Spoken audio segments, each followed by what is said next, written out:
Oh, you're here. Hello, gosh, I sound really croaky. What's wrong with me? Well, it's later in the evening for you. We're so happy to have you. How are you? Thank you for having me. Oh my God, everyone's really excited to see you too. So we're, Oh, there's a ton of, there's so much love. For those who do not know, Crystelle was one of the three finalists in the Great British Bake Off, or the baking show if you're in the US. It's one of the, I think it's in its ninth season in the US, but it's been going on for over 12 seasons overall. We're so excited to have you, Crystelle. Welcome to the thank Juggernaut. you for having me. It's such a pleasure to be on. I love the Juggernaut and everything you do. So this is really. I know, and I think you were one of your early fans, and I remember you were like messaging like "thank you" because no one had kind of very I, few people. yeah, I think I remember you did it like a small post right at the beginning, and I was just so excited. I said, "Oh my gosh, I can't believe the Juggernaut posted me in something." Yeah. I enjoyed. So it's so nice to kind of put a face to the name and do this live. It's great. Yeah, no, fantastic. And we're so glad to get to sit with you. So one of the questions I have to start with asking for the fans is your, Great British Bake Off bio says that you have Kenyan, Portuguese, and Goan roots. So tell us about your family because we love the diaspora is vast and many people don't know that. So tell us about all the parts of your family. Absolutely. So both my parents were born in Kenya, and then from Kenya, my dad moved to Goa and my mum moved to Mumbai, although my mum calls it Bombay and she hates calling it Mumbai. But Yes, anyway, it's Bombay. For real, yeah. for Bombayans, it's always Bombay. So she then grew up in Bombay, dad grew up in Goa, and then my dad from Goa then, and I guess for kind of background, Goa was colonized by the Portuguese. Which is why my surname's Pereira, which means pear tree in Portuguese. My grandma grew up in Goa, and her first language was actually Portuguese. Um, and I can go into, I guess the influence of the Portuguese on Goan cuisine because I love talking about that. But then, so yes, my mum grew up in Bombay, my dad grew up in Goa, and then my dad moved to London, and then my mum met my dad. They met at a bus stop in Bombay, believe it or not. I know, which is crazy, and I'm here just flicking through apps. It's so embarrassing. But anyway, so they met at a bus stop, and then they got married, and my mum moved over to London, and then had three kids, and then obviously their life kind of went downhill because I was a bit of a nightmare, but. You're definitely not the nightmare. So are you the eldest, middle, youngest? I'm the youngest of three girls. The youngest, the tallest, the loudest, the naughtiest. So yeah, but we're a very tight knit family, which is lovely. And I feel very lucky and very blessed to have my family. So I live at home with my parents and my sisters. So yeah, sometimes it gets a bit much, it gets a bit loud, but I mean, I wouldn't have it any other way. They're fantastic. No, no, no. Stay loud. Like we deserve it. I remember they would joke on the Great British Bake Off, like, "Oh, if Crystelle won, we would know." And I was like, "Hello, like let her be." You've said that you started baking 3 years ago. Is that right? And how did you get into it? Yeah, sure. So I guess it's a bit of a long-winded story. So I started off cooking at a very young age. So I guess for context, yeah, I mentioned, so I'm Portuguese-Goan. Food is an integral part to our culture. And I think that goes with Indian cultures anyway. So I kind of grew up watching my mum cook. She'd be cooking away at the stove and I would just sit and watch her. And even though I've got two sisters, they have no interest in food. It's literally just me. So I would sit and watch my mum and then she would start feeding me bits on the side. And that was kind of my little bonus. But then I ended up becoming a chief taste tester. So she would say, "Oh, Crystelle, does it need more salt? Does it need more sugar? Does it need more lemon juice?" And even though I was about 6, I developed my palate when I was really young. And so I really just got to taste food and I loved it. And then as I grew older, I then just through watching my mum, I would start cooking more and I would pick up, her quintessentially Goan dishes. So, like her Goan fish curry or her chicken soup, just the things she would make. And then the older I got, I then started experimenting with different cuisines because I obviously started traveling more. So I would do more Pan Asian food or Italian or whatever. And then about 3 years ago, so my sisters, who I mentioned, don't really like being in the kitchen. They conveniently one loves carbs and the other one loves cake. So they started saying, "Oh, Crystelle, can you make us some cake? Can you make us some bread?" And I said, "Yeah, sure. I mean, I've never done this sorts of stuff, but any excuse for me to be in the kitchen." So off I went, started doing, some cakes and breads, and they weren't the best looking things in the world, but I liked doing it. And then I think the turning point was, it was my sister's birthday. and she was having a party. This was about 3 years ago. And she was about to buy a cake. And I said, no, hold on. Don't buy a cake. I'll make it and you can take it to your party. And she said, but Crystelle, your cake decorating skills aren't the best. And I said, look, I know, but to be fair, at this point, my cakes really didn't look very good. And I said, look, it's fine. Just let me try. And if it's ugly, we'll go to the shop and we'll buy something. So she said, okay. So I then called my auntie in a bit of a panic. And my auntie is the one who used to love cake decorating, and I dedicated my first showstopper to her. So I called her up and said, look, making a cake for my sister, can I have some help? Like, what do you suggest? And she goes, hold fire, I've got loads of piping nozzles. So she came over like a fairy godmother, dropped off the piping nozzles. And then I just watched some videos and then learned how to kind of decorate a cake. So that was my first cake. And it was the best looking cake I've ever made. It wasn't, I mean, it's not amazing, but it was a decent looking cake. And I really enjoyed the whole process of piping and cake decorating. I thought, yeah, let me just do this more. And I think from then on, then I really started to take baking more seriously. And then Bake Off happened. Wow, I think all in the span of like 3 years. And I think your piping was like some of the best piping that I think anyone has seen. And I think your TikTok videos on piping are just quite like mesmerizing. I'm like, yes, I could watch this forever.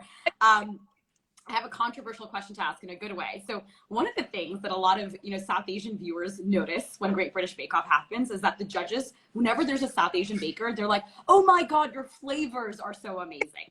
So we just want to know, what does flavors mean to you? And what were some of the things that you really liked tapping into when you were in the tent? It's a really good question. So flavor for me is so important because I mentioned I actually started cooking before baking. So for me, I've always been more interested in flavor than presentation, and I would rather something tastes good and looks a mess than the other way around.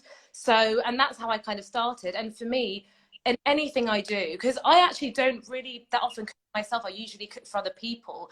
And so when people come over, I want to, create a feast, and I want to make sure they're well fed and everything that I serve them tastes really good.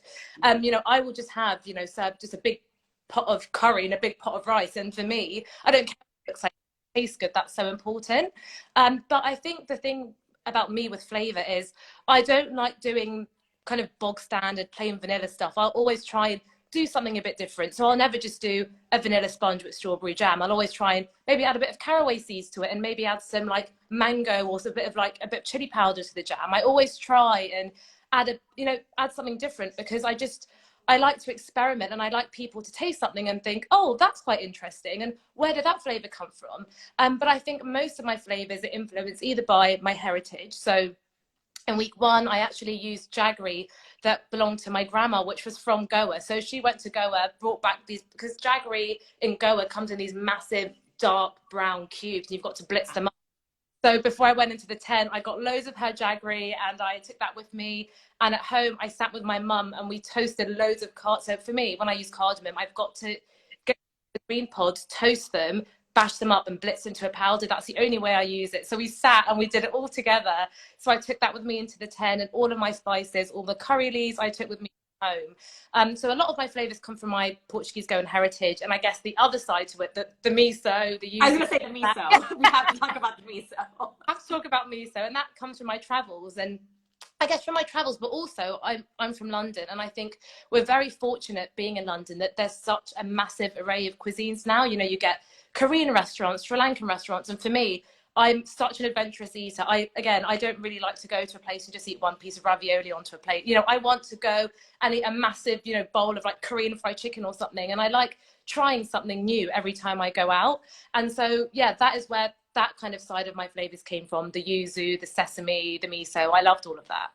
And then when we look at your bakes, you've made chai mini rolls, pistachio, cardamom, and orange carrot cake, a bouquet showstoppers with all these amazing flavors. Is there a bake that you didn't get a chance to make during the course of the show that you're like, oh man, I really wish I had a chance to do that? Because so many of them were dedicated to your family or, part of your heritage. So we'd love to hear about that too. Yeah. So yeah, I guess on the dedicating side. So obviously you kind of get given these briefs and you've got to come up with ideas. And I kind of thought, well, the easiest place for me to draw inspiration from are my family, because they're all around me. And actually, when you're baking and you're dedicating it to someone, you're just a bit more motivated to do well, because you think, well, that's for my granddad, that's my grandma, so I really want to do them proud. And so I remember, like in caramel week, I had to make this sugar dome, and it was dedicated to my granddad, and based on this cactus that he bought before he passed away. And the sugar dome just wasn't going my way, and I said, no, I'm not giving up. I have to do it because I have to do it for my granddad. And I did it, even though it took me about 100 attempts. But yeah, so I think, you know, for me, the family side was really important. In terms of things that I wish I had done that I didn't, it's difficult. I guess the only thing I would say is I wish there were more savory things, but you know, I guess obviously the nature of the show, it is baking, so it is predominantly sweet. But because, you know, I started off as a cook, I think when I see a savory challenge, I just get so excited because I get to combine, like, you know, my cooking with my baking. So in pastry week, I made that terrine with 2 curries inside, and I think that was my dish, yeah, because I got to do cooking and baking. So yeah, maybe if there were a few more challenges like that. But to be honest, I actually really enjoyed every single week. It was a lot of fun. I love that. Okay, so some people might not know this, but when you're not baking or not in the tent, you're actually an analyst at Goldman Sachs London Insurance Division. So I'd love to ask you, what do you think an analyst in the insurance division at Goldman Sachs and baking and cooking have in common for you? Do you know what? It's a really good question. And it's quite funny because I did speak to my team about this recently, and I can draw a few parallels. So I guess the first one being working towards very strict deadlines. That's something that work. And it's like you get given a deadline, go, go, go. And it's the same in the tent. You have 4 hours to make a cake, just go.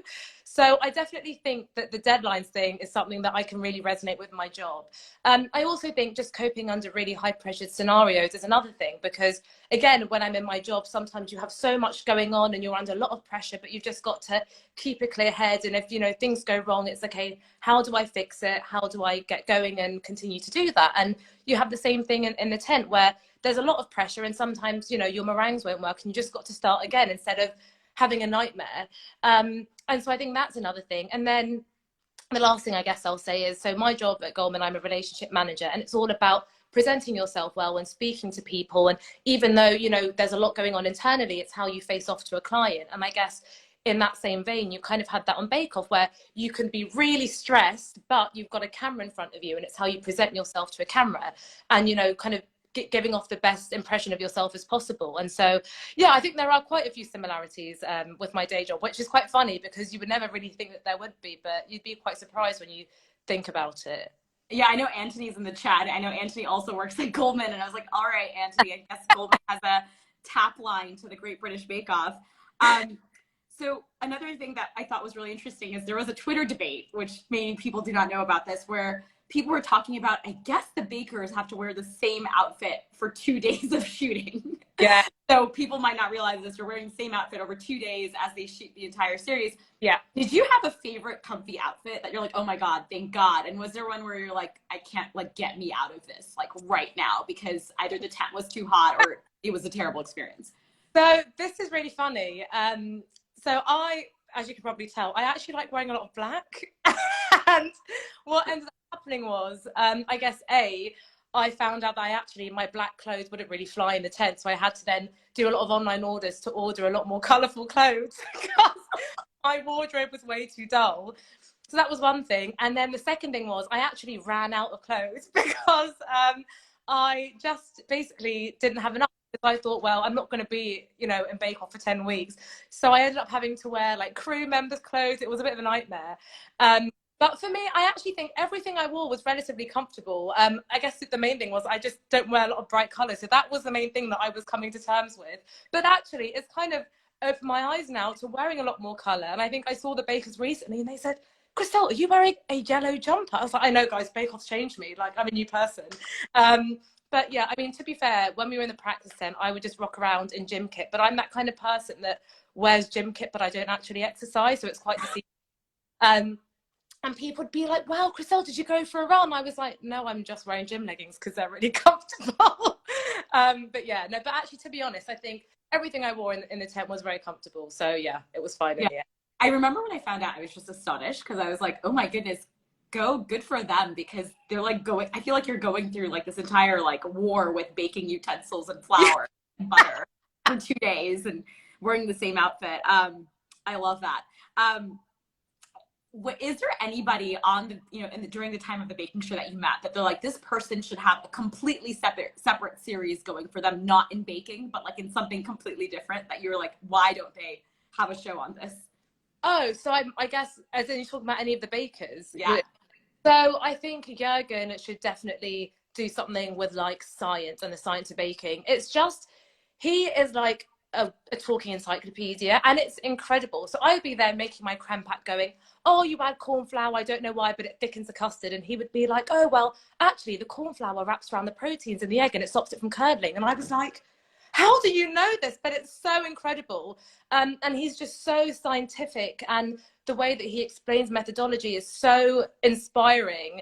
And yeah, I really think he just needs like a show on science and the science behind baking, because that's the one thing that I don't know a lot about, you know, because I started off as a bit of a haphazard cook. I added in a bit of this and a bit of that. So the science is something that I'm still learning, and I think he's such a fount of knowledge. So yeah, it's really inspiring, the stuff that he can teach people. That's awesome. And then who are some of your closest friends from outside the tent, like that, like you develop friendships with, and you're like, you can't imagine your life today without them? So is it so outside of the tent, so just in my kind of my day-to-day life? Yeah. So I've got a very tight group of friends from school. So we grew up together. I've known them since, I think some of them since I was about like 6.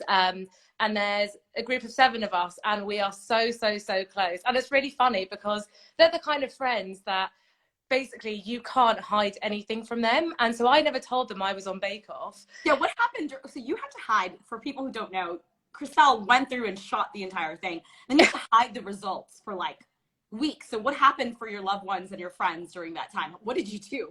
How did you sideline them? It was the most stressful thing in the world. And I think the worst bit was when I went off for filming, it wasn't too bad because I was working from home anyway. So it wasn't, you know, the case of people saying, oh, Crystelle, you're not in the office. So that was okay. But it was more this weird limbo period where I came back from filming, and then I had about like a month and a bit before transmission. So people were saying, oh, Crystelle, where have you been? I was going to parties, and I had to make up all these random lies. So I had 2 big lies that I was going with. One was that I did work exams. I said, oh, sorry, I was doing work exams. And they were saying, oh, sorry, what exams? I said, oh, just some investment exams. What are the name of these exams? And I was like, stop asking me questions.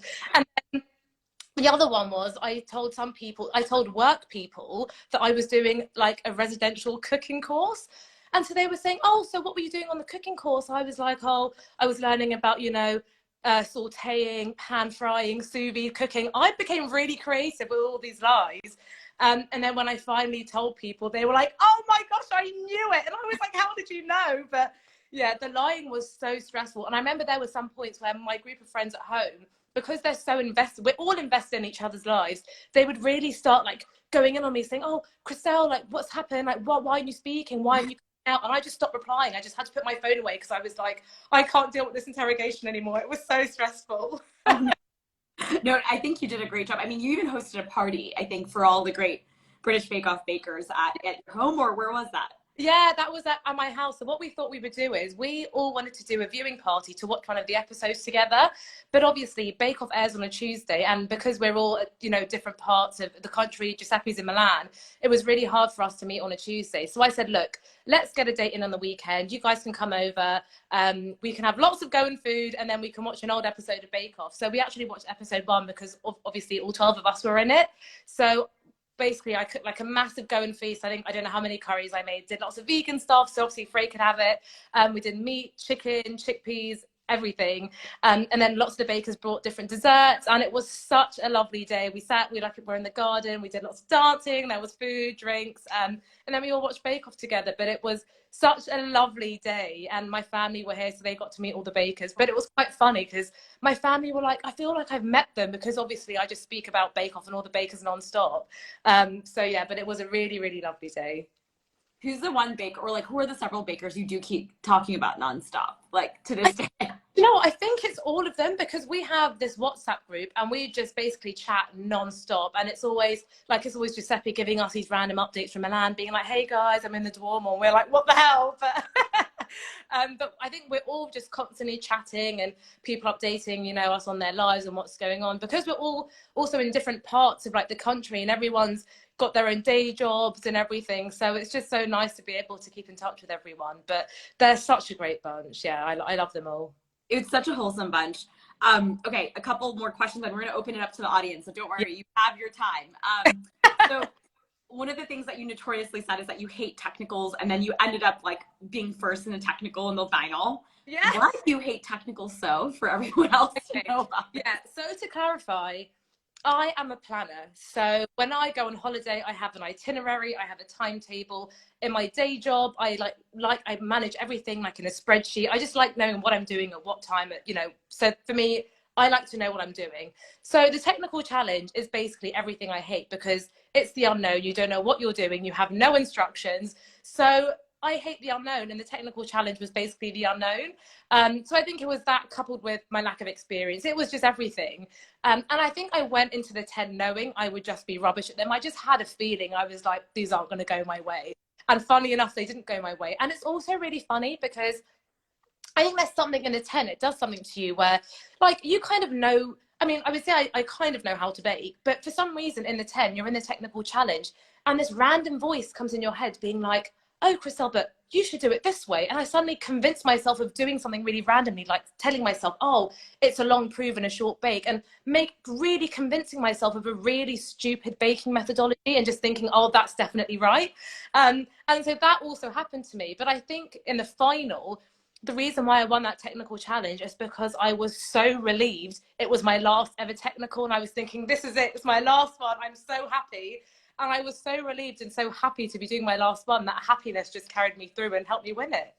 Oh, I love that. And then the final, the host mentioned that it was one of the most competitive finals to date. Like everyone had won like 2-star bakers, like everyone was like really, really good. What was that final experience like for you when you were experiencing it? It was, do you know what? I think it was just emotional more than anything. And I say that because I'm a huge fan of the show. And the Bake Off final, at least for me, has just been one of those really iconic moments on TV. And every time I watch any Bake Off final, I get this like lump in my throat because it's just, you just want to well up because you have these big crowds, the bakers come out holding their stuff, and it's just so emotional. And so the fact that I was in it was just, for me, just mind-blowing and just so emotional, and I just felt really proud of myself. But I think going into it, I never went into the final thinking I'm going to win. I never even thought I would get to the final. I didn't think I would get into the 10, let alone make it to the final. So I went into the final just thinking, this is my last time in this 10, and I just want to go in and enjoy it because I'll never experience anything like this again in my life. And I just want to look back and be like, I just completed 10 weeks of Bake Off and had the best time ever. And I also think, the three of us knew we were all going to go home at the end of it, because I guess, in other weeks there's a risk of you going home or staying in the competition, but because we all knew at the end of the final we were all going home to see our families, I think there was a bit of relief, and we just thought, you know what, we actually have nothing to lose. We're going to come out of this as a Bake Off finalist. And yeah, it was pretty special. I love that. And then one of our last questions, what has life been like after the Bake Off for you? Has there been any interesting people reaching out to you that you were surprised by? Like, has life changed in other ways? It seems like you're still working at your job, so you're still doing Crystelle things, basically. Yeah, no, I'm definitely still myself, still have my head screwed on my shoulders, I hope. But I guess for me, the craziest thing has got to be the selfie request, because I used to be that person asking people for selfies, and the fact that it's now happening to me is just beyond me. Like, I was even at a concert the other day, and going to a concert as a little groupie, and then someone came up to me going, oh, you're Crystelle from Bake Off. I was like, what's going on? I've come here as a fan. Why are people now coming up to me as my fans? Like, the whole thing is just, yeah, so crazy. But I love it. And I think for me, it's the fans and the people who have supported me has just been the most special part of it. Because as weird as it sounds, when I watch Bake Off back, I'm just watching back my experience of filming the whole thing and having a really good time. And I sometimes forget that other people, around the world are watching it. And so to have such a positive support and such a wholesome support is so humbling and so lovely. And just the people who have been writing in and just saying, oh, you've inspired me to bake, I love how you dedicate things to your family. It's been so lovely, and just pleasantly surprising, really. But yeah, it's been fantastic. Any advice to future bakers? Future bakers, all I will say is be yourself and believe in yourself, because I applied for Bake Off, honestly, not thinking anything of it. I was like, my baking's not great, I'm not going to do very well. And it was only my family that said, you actually have nothing to lose. And I guess I'm a bit of a perfectionist, and I only like to do things when I know I'm fully ready to go. And I didn't feel like I was ready for Bake Off. But my family said, but you'll keep on waiting for the perfect moment, and it will never come, because you'll keep on waiting until next year and next year, and you'll still feel like you want to, you know, master something else. Just apply. And so I think just be confident in yourself. If you have a passion for baking, just do it. And this is what I tell everyone. You know, I wouldn't say I'm the best baker in the world, but I am so passionate about it. I love food. I love baking. And if you love it, then I think that will carry you through, because Bake Off is intense. It's 10 weeks of a lot of baking. You've got to put a lot of thought into what you do. And I think you can only do it if you really and truly love baking and you love what you do. And if you do, that will really carry you through to the end. So I think if you love it and you've got a passion for it, then go for it. Awesome. Thanks so much, Crystelle. Okay, I'm going to open it up to questions. I'm clicking the question button here on the side. So submit your question there. Okay, the first one is from Liz McGonigal. How distracting was it really to have Noel and Matt with you while you worked?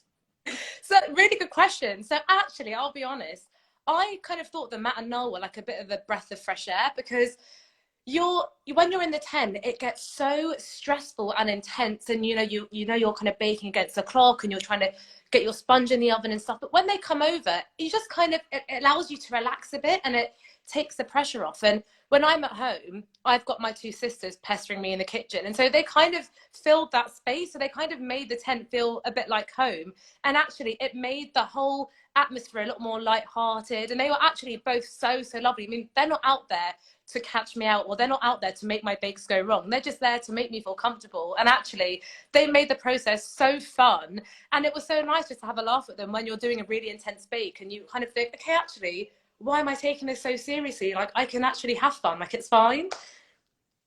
I love that. No, that's a great perspective. Okay. Lucy M. Bat is asking, wait, that kind of went away. Hold on 1 second. That went away. Okay, somebody asked, okay, this is a tough one, but I think you got this. What do you think happened to your focaccia in the final? Oh, God. Okay, right. Yeah, we need to address this. So, till this day, and I'm really sorry, I do not know what happened. So, context, we practiced our bakes days before. I had done that exact same recipe. So a lot of people said, did you add too much oil? But I measure, obviously baking, you've got to measure everything. I used the same amount of oil, same amount of yeast, everything the day before in the practice set, and it came out fine. And my oven was on because my pies were in the oven at the same time. So I know my oven was working. So till this day, I don't know what happened. And I remember, because we have, you've got the production team there, and they saw me put yeast in, and so they're also quite baffled. But I think the issue is, right, baking is a science, and sometimes something in that scientific formula doesn't work for some reason, and you just don't know why it is. And that's the nature of baking. And in a way, I'm sort of happy it happened, not for me, but actually for viewers at home, because I'm a home baker, and this is what happens in your kitchen. I think, there's this whole Instagram versus reality thing, and what people see on Instagram or, sometimes on TV is the end result, which is always perfect and flawless. But actually, when you're at home, things go wrong. And I'm sure, I've had a lot of baking mishaps in my kitchen, and you just have to start again. And if that happened in my kitchen, I would have said, oh, that's fine, I'll just start again and make my focaccia again and just make sure that, I'll figure out what went wrong. But unfortunately, it was a bake-off final, and I only found out when they cut into it that it was just not cooked, which was a shame. But yeah, this is what happens, and hopefully people at home can see that, we are amateur bakers, and this is the nature of things, and it's unfortunately quite normal. Yeah, no, I love that. Okay. This was a question from FC Wagner. When will you have your cookbook ready? Oh, you that you want to write a cookbook. I mean, never say never. Listen, I love baking. I love cooking. I love food. And I could sit and chat for hours about it, and I could write for hours about it. I don't know when it'll be ready, if it will happen. I would love it to happen, but we will see. I'll take one step at a time and see where that gets me. But yeah, it would be an absolute dream. Okay, we can't wait. We're here to buy it. And we're here to actually buy it to your apartment. Oh, amazing. So, whip out, turn. Okay, I don't know how to say this, but what does the Hollywood handshake feel like? This is a really funny question. I cannot tell you what it feels like. And the reason why I say this is because both times he shook my hand, I don't remember because I was in so much shock. So the first time he shook my hand, I don't know if you saw it, but my legs actually kind of gave way because I was just in so much shock. And I think my legs shut down. I had to hold on to the table and I almost dragged down Paul with me. And the same thing happened the second time. So it was all a blur. I actually don't even think I shook his hand. I think what happened is I kind of held his hand and then my hand was just a bit limp and dead and he just shook my hand. So to answer that question, I have no idea, but it was clearly fantastic. And I remember afterwards just being like, that just happened. I can't believe it. But it was, yeah, I mean, to have that sort of accolade is pretty fantastic, but I cannot tell you the actual sensation because I can't remember, unfortunately. Also, like, he does those like fake outs where he's like, have you tried this? And you're like, oh no, I'm in trouble. And then he's like, then he shakes your hand. So that was worse. I cannot believe he did that to me. Oh God, that was stressful, wasn't it? Next question. Do you have a couple more minutes, Crystelle? Because we have way more questions than I anticipated. Yeah. Okay. David Sheftel asks, who gets to eat everything once it's done being judged? Yeah, good question. So what happens is we leave the tent and then the crew attack everything like a swarm of flies. But then we do get to try our stuff. So we will get big slices of our bakes and we get them taken up to our baker's room and we all sit and we try each other's stuff, which is the best bit. And do you know what? Because obviously I've practiced my own bakes, I never want to try my own stuff. I always want to try like Giuseppe's or Jurgen's or whatever. So it's really nice. So we all get to try each other's things. But to answer the question, we all try each other's stuff and it's great. Is there a person's like taste profile you found yourself like hovering towards? Somebody asked like whose bakes did you like eating most? Yeah, I loved Giorgino's bakes the most. He was, I think, the one who was so adventurous with his flavors, and I just loved everything he did. And the sound of everything he made was just a bit of me. So yeah, I think Giorgino's flavors were my favorite by a mile. Yeah. Oh, that's awesome. No, I also think Giorgino has like he has some like Trinidadian roots as well, which I absolutely love because there's a lot of mixture in Trinidadian food with also like Indian heritage and Afro-Trinidadian culture. Yeah. No, I love it. It's really intriguing. It's great. So what's your next baking cooking dream now that you've conquered Gbbo? Is there something? Yeah, it's hard. You know what? Again, it's so hard to say now because, you know, I love it. And I would love to spend more time either educating people about my cuisine or just I mean, obviously COVID is a bit of a bummer at the moment, but I would love to go do a bit more traveling and just try more food and document it. But it's hard to kind of pinpoint what I would love to do because there is so much. There's so much to do in the world of travel. There's so much to do in the world of food. But I would love to experiment it more. And yeah, like I said, whether that's delving into more about my own cuisine or delving into other cuisines like Pan-Asian or, you know, it's just international stuff, we shall see. But hopefully I can dedicate more time to it for sure. I love that. Okay, one more. If you could only use one spice in your cuisine for the rest of your life, oh God, what would it be? This is really hard because if you're talking sweet or savory, I would have to probably say, I was going to say cardamom, which I think can work. And because cardamom you can use in sweet and savory. I use cardamom in a lot of my sweet stuff, but then I also use it in my like pilau rice, for example. Yeah. I think with cardamom, you've got to use it sort of you can't use too much because it tastes a bit soapy. So maybe cardamom or, oh gosh, this is really hard. I don't know. I can't choose. Maybe turmeric is another one, actually. I put that in everything. And it's also, you know, really good for you. I caveat that because obviously I'm not a doctor, but, you know, just from what my mum says, it's good for you. Okay, one more question. Or let's see. There's so many, team. Thank you so much for all of these amazing questions for Crystelle. Okay. Since you love traveling, next place. I know we're dealing with Omicron, guys, so there is a pandemic out there, but if everything were hunky-dory, what would be the next place you'd go to? Oh, I think I would really like to go to Colombia. So I speak Spanish and I love, you know, I've been to Mexico, I've been to Argentina, but I think Colombia for me is the next place on my list. I've heard that the food scene is great. They've got a really good street food scene, which is what I love. Like, I don't really care about pretentious restaurants. I like street food and eating what the locals eat. So I would love to do a tour of Colombia, go to all the different places around there, go to all the little plantations, like the coffee grounds and stuff. For me, yeah, I think that would be the next place on my list, COVID permitting, obviously. One other follow-up to that was somebody asked, how many languages can you speak? Oh, yes, yeah, so I And speak, so including English, I'll have to include that. I speak 4, so I speak English, French, Spanish, and Italian, and a bit of elementary Japanese. I can count to 99 in Japanese, but I don't know the number for 100. I love that. How did that come about? So I learned Japanese at school, but it was quite funny. So when I was at school, I was really, really naughty. So my Japanese teacher, I think she was quite scared of me because I was so she had like a red card and a yellow card system. But unlike football, where you get a red card after 2 yellow cards, we would get a red card after 4 yellow cards, and I got so many red cards. I was just an absolute terror. But I still love Japanese. It was my favorite thing. But I just had a bit of a problem just concentrating in class, and I used to distract everyone. Yeah. But anyway, to answer the question, I speak 4 languages and elementary Japanese. So someone asked a question about Kenyan food and Kenyan Indian food. Tell us more about that, and how much of that plays into your cooking or baking.